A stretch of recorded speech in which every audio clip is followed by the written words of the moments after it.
Okay. Hello, everyone. Good morning. It's day 2. Hope everyone had a good session, a number of sessions yesterday on day 1.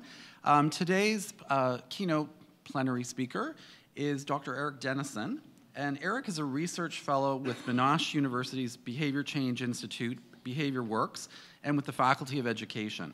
He is leading multiple studies investigating the drivers of harmful behaviors in traditionally male settings, such as mining operations and sports clubs. He has a passion for working collaboratively with business, government, and the sport industry to develop effective methods to stop these behaviors. Prior to joining Monash, Erik was an investigative journalist with the Canadian Broadcasting Corporation. He has received over a dozen awards for his work in academia, public education, and journalism. And just as a note, he is a graduate of this university when it was called Ryerson, and now it's TMU. So please welcome Dr. Erik Denison.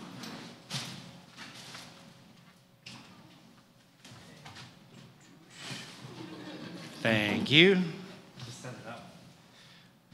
So we are going to have a bit of fun today. Is that all right? Okay. It's not a traditional academic presentation.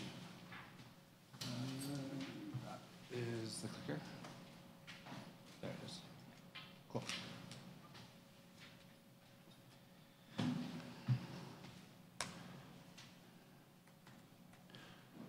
All right. So before I begin, I just want to acknowledge the traditional owners of the land in which we meet and their elders, past, present, and emerging. And I just want to acknowledge that although there's treaties in Ontario, they're clearly not lived up to. The obligations are not fulfilled. So we are on relatively unceded territory here in Ontario and in many parts of Canada. So I just want to acknowledge that. So I'm from Monash and Australia, but my accent is obviously Canadian. But I brought some Australian treats with me today because we'll be doing some question and answer sessions later and a bit of a quiz. So we'll have a bit of fun today, but my main focus really is around how do we drive change? Because things aren't moving very quickly. And I'm sure who wants things to go exactly the same pace they are right now? No one. Who wants things to go a lot faster? Yeah, definitely. So I primarily work in traditional male settings. So that'd be like sport, mining industry. I work for some of the largest mining companies or with them. Construction companies, energy companies, those kinds of organizations. And really it's around changing behaviors. So I'm a behavioral scientist and a social psychologist. So I come at things a bit with a positivist lens, but maybe post-positivist, just to frame that and give you a sense of where I come from. So the main things I want to go through today is really help you own your power and give you some good sense of why you should own your power and where you can own your power and what you can do with that power, because you're very powerful in this room. And the other thing really is just to give you a model to think through of steps you can follow to drive change. And I'll give you a case study from our own work. These are just steps that we've used. We'll be drawing on Cunningham's diversity change model as part of it. But they may be useful to you. They may not be. Pick and choose what you want. I know that not everyone does research focus work here. So there may be things in here that you can take away. And don't feel like I'm saying you must do this and you must do that, but hopefully it'll be useful sharing our story. So we're going to do some Slido because I'm interested in, I think we're probably going to be all interested in knowing what other people think. Slido, you just go on the web on your phone, or you can click on that hyperlink, the QR code.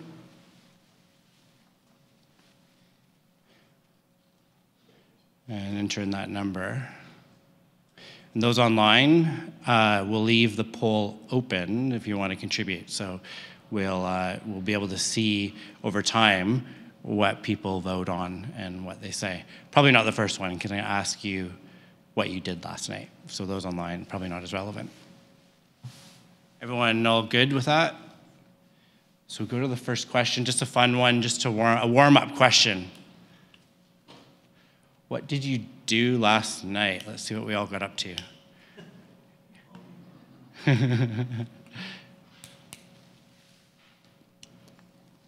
If no one says they partied till the sun came up, I'm going to be very disappointed. What are you doing on Pride weekend? Okay, good.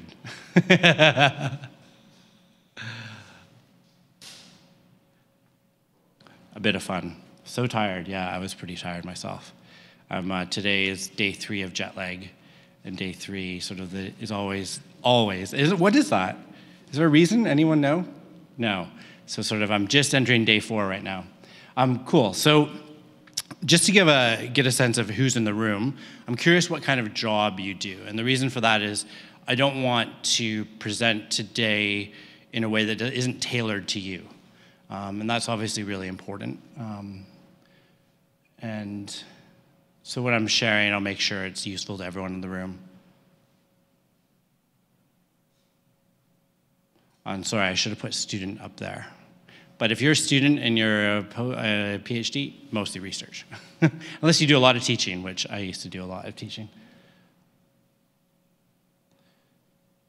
So the others in the room, who are the others in the room? What do you do? So half diversity, administration, and research. Research, okay, cool. So a bit of a hybrid model. Anyone else? Yes. Grand Master of the school? Chair. Not yet, July 1st. Okay. But teaching, administration, and I do creative. Of course. So I'll talk to all of that. Anyone else want to share? No? Yeah? Administration. So I would say practitioner. In Australia, we would call what you do practitioning. So I might use that term just so you understand what I'm saying. To give you a bit of a interpretation of Aussie words, because I've really picked them up in 15 years. So this is where I started. Just to give you a bit of history of my background, I grew up in Vancouver, in British Columbia, to very hippie parents, you know, the kind of folks that drove around with a VW bus with flower pots glued to the side with real flowers in them. And they always taught me that really our job in life is to try and make the world a bit better for others. And they were very idealist. And so I was protesting Clayoquot Sound. I was chaining myself to aquariums where they had whales. I was helping ACT UP with their campaign for HIV, access to HIV medication, you know, those kinds of things in Vancouver. I was a typical Vancouver kid in many ways. It's a pretty out there kind of city. But what was interesting in doing this is that we weren't really making progress until we started to work with academics, right? It's one thing to say, stop clear-cutting forests. Well, then what, right? How are we gonna have jobs? Like, it's not, you know, it's not an either or. So it's around how do you find that middle ground? And that's where I really learned, right? So if you provide that data, and often through the media, and the media was very powerful when we were doing it, right? Because the media is essentially, most journalistic stories are a mixed method paper, right?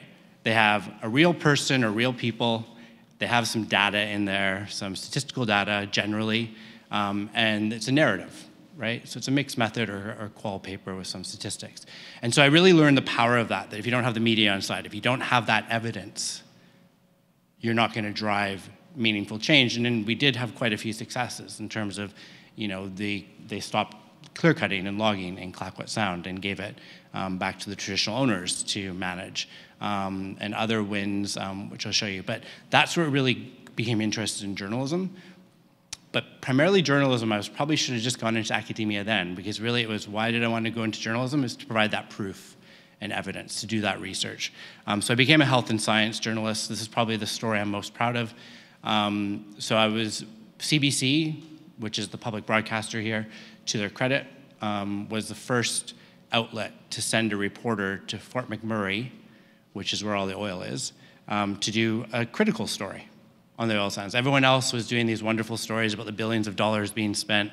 It's Alberta media, so that was me. And this is one of the stories we broke. And again, it was collaboration with a scientist. So it was the chief medical examiner who had data to say that these leaking lakes of toxic waste, which are up there, trillions and trillions of liters, that is impacting people downstream. It's impacting the animals drinking the water and other things. And again, you can see sort of the real people's stories, right, combined with the data that these incidents are happening. And so you can imagine then why I went into academia, right? Because I realized really the power comes from data, comes from evidence. It comes from, and then you can work with lots of different media outlets because they're all really interested in good stories. And particularly if you do mixed method research, you can find quote unquote real people, as they call it, but you can also find the data they need. And I'll take you through the case studies at the end of today to show you sort of how we do that exactly in terms of our research. But this is sort of my first foray into academia, and it was by accident. Someone said, I moved to Australia, I was playing rugby, we were hosting the World Cup of Gay Rugby, and we needed some statistics to show that homophobia is a problem. Well, there were none. There's lots of qualitative research, but there were no statistics. So we teamed up with some researchers to do what was supposed to be just a national survey, and it became an international study, and I had signed myself up to quite a project. But this is an example where the data directly translated into policy decisions to leaders, say, and this is a national press conference broadcast on the ABC, and they committed to eliminate homophobia, the word eliminate and eradicate homophobia in sport. Who can guess whether they kept those commitments? Who thinks they did? Who thinks they didn't? So I'll take you through that and what we're doing about that now. But that's a really important step, and I'm showing this to you because I'm about to show you a model that a lot of this will help you sort of put things into that model and make that model real, apply it to the real world. So I'm curious, ultimately, the main point today is that you are more powerful than you think. But I'm curious, really, around we all do a lot of extra work outside of our paid jobs. And I'm curious, just for numbers, how many hours on average do you do advocacy work? Stuff that's service work, things, but even when you're being paid, when it's probably above and beyond what you would do. So those are, for example, last night I was helping an LGBTQ+ charity write some messaging for their Pride game, which is being held last night, which is at a rugby club. You know, and I was answering questions the other day to a journalist. You know, all of those things are important. I wrote a blog. Add all those hours up, and I'll show you the numbers in a sec, but just give yourself, and really think about it. What as a behavioral scientist, generally what we do when we're trying to think of how much time we spend doing something is think about the last week. If the last week was abnormal, if you did more or less, think about the last month or the week before that, and then just sort of come up with an average from that. If you spent a week working on a report that you weren't being paid for and many sleepless nights, that would be about 3 or 4 hours a week on average. Just give yourself that, plus what you normally do. So let's have a look at what people do. Fair number of hours. It's a lot of time, right? Every week in terms of how much we're spending doing this stuff. And just to put that in context, because what we find with, again, I'm coming at this from a behavioral science lens, is that when we put things in context for people, when we add them up and we give them a sense of what that means, it can really be powerful in affecting their perspective on things, and even changing behaviors sometimes, not often. So just to give you a sense of what that means, so assuming there's, you know, if you're doing one advocacy hour per week, that's 7 days per year, and advocacy days of 35 days per 5 years, and hopefully my math was okay with this. If there's not, tell me. But you can see the number of days. So if everyone at the conference in the last 5 years was just doing 1 hour of advocacy a week, and it looked like just about everyone was at least doing that, that's 3,500 days in the last 5 years. That's a lot of time, right? You think about what we could do with 3,500 days. You know, not go on holiday, probably. I probably wouldn't. I just do more advocacy work. You agree? So that just kind of puts it in context. I'm really curious about how fast you think things are moving. So on a scale of 1 to 6, now before you answer, just think about where this conference has been going 23 years, right? You know, think about how far we've gone, but then think about how far we still need to go. You know, examples today would be, you know, the NHL decided they're banning pride jerseys now. You know, again, after years and years of doing these things, now there's something going backwards, right? You know, just think about how frustrated are you on a scale of 1 to 6 in terms of the progress. Now, and sorry, I'm a bit of a data nerd. Anyone know why we use the scales of 1 to 6? Any ideas?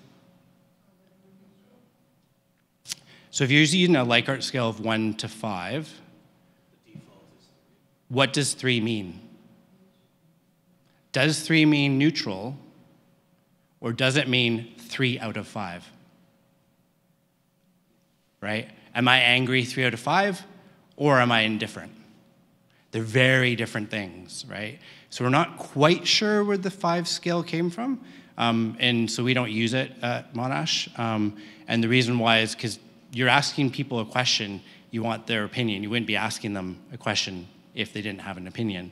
And so with a 6 scale, you can split it, you can dichotomize it. Those who agree, those who disagree, those who are in the middle, right? You can also do strongly agree, strongly disagree, those who are just sort of in the middle, right? Same thing as neutral, but you actually know what it means. Does that make sense? So sorry, a bit of a tangent there on the data, but we're campaigners. Want to see the data? Pretty high. 4. So I'm probably 6 on LGBTQ+ rights, if I was gonna be honest. 5 maybe. You know, I get, you know, it's sort of like 2 steps forward, 10 steps back all the time. You know, I remember when Obama left office and he was just like, I couldn't believe how slow things go. You know, like it's just, I was the most powerful person in the world and I could barely affect much change. You know, it's just those kinds of things, right? It's frustrating, and I feel your frustration. And, you know, I think we all want the world to be better, right?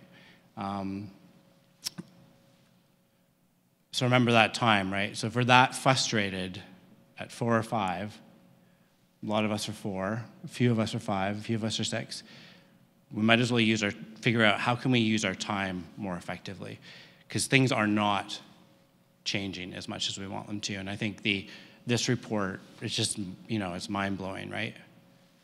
So nearly every Black Canadian, right, 75%, has experienced racism in the workplace as a serious or very serious problem. For context, only about 30% of white Canadians said that, but still it's better than none. But, you know, nearly half of Black Canadians reported being treated unfairly just in the last year, right? This isn't an occasional thing. This isn't sort of once in a while. This is just in the last year, right? And versus 15% for white Canadians. So we have some pretty serious problems. I think I'll let you finish. Yeah, this one was mind-blowing. So I think the UN was just getting a little bit frustrated with people saying, oh, we've made so much progress in gender equality, and look how far we've gone. So yeah, well, let's put a number to it. Again, those numbers that I showed you earlier, let's put a number to it. On the current pace of change, if we did nothing, how long would it take before we get full equality? For workplace equality, which would be more like Western countries, it's about 150 years. For overall social equality, it's 300 years. And I don't know about you, but I don't plan to be around for 300 years. And I'd hope that in my lifetime, we can largely solve these problems, and I think we can. Does anyone disagree? If we put time, effort, you know, look at all the time we spend on these things, right? You know, so 300 years, and I encourage you to read that report. It's quite lengthy. It's quite depressing. Both reports, quite depressing. And if you did one thing today, it would be to download that article on the left, and I've put the QR code there. Everyone would make me really happy if you got out your phones and read it. And the reason for that, has anyone read that article? Or any of Dobbin's work? Yeah. So Dobbin is a sociologist, and Alexandra is a sociologist, behavioral scientist from Tel Aviv, and Dobbin's from Harvard. And often we're quite critical of those who are less progressive for not engaging with science, right? I think we need to also engage with the science of what actually works to drive change. And back in 2009, Dobbin and his co-authors warned of exactly what would happen on the right, that there'd be this backlash. And this isn't a left-wing institute saying that there's a backlash going on, right? This is the World Economic Forum. This is a bunch of old white European guys, to be fair. You know, it's basically bankers. And they're saying there's a backlash and we need to do something about it. It's a pretty serious backlash if they're saying that. The UN said the reason why it would take 300 years primarily is because of the backlash that's going on. And it's primarily has to do with people, primarily men, who feel like they're being disadvantaged by the centuries of disadvantage experienced by others being corrected, right? So temporarily they're being disadvantaged because we need to correct this long-term disadvantage of others. And that's the driver of the backlash. So clearly they've not been brought along on the journey. But it's telling that, you know, Frank warned of that exact thing that would happen, and sure enough, we're seeing it. And the main reason is that the current model of diversity training, the current model of diversity education, of everything EDI, is just not based on science. It's like as simple as that. That there was a bunch of lawsuits around anti-discrimination in America, and as a reaction to that, to protect themselves, corporations and the diversity consulting industry emerged and created all these diversity inclusion programs. None of them have been tested. None of them are based on science. They're all based on hunches and sort of reactivity. And that's why Frank warned, hey, there's gonna be a backlash because people don't like being forced to take training. People don't like to be made to feel bad. They don't want to be told that they're biased. They want to be educated in a way that's going to bring them along on the journey. And we know you're an educator. You know, people. It takes a lot to bring people along on the journey, as we heard yesterday from Nicole's great talk. You know, in terms of the effort that Nicole puts into thinking about how am I going to educate these kids to bring them along on the journey. So let's look under the hood. Let's see where things might have gone a bit awry. And you know what I love? This is a sign of progress. It was really easy to find that image, which is pretty cool. So that's great. So has anyone seen Cunningham's diversity change model? I find it incredibly useful. It was made for sport. And so it hasn't really made it into mainstream management research or organizational change research yet. But what he's done is he's combined two theories, institutional theory and full integration theory. And what I find useful is, and so the institutional theory is at the front, and that's the political pressures, functional pressures, and social pressures. And I'll take you through each one. And then we'll do a bit of a diagnostic. I'll just get you to talk to people beside you in a group, and we'll think through, okay, where have we focused most of our energy, and where do we need to focus our energy going forward? So the institutional theory, the idea there, just to break it down, so basically, for those online, hopefully you'll see this, but this would be institutional theory.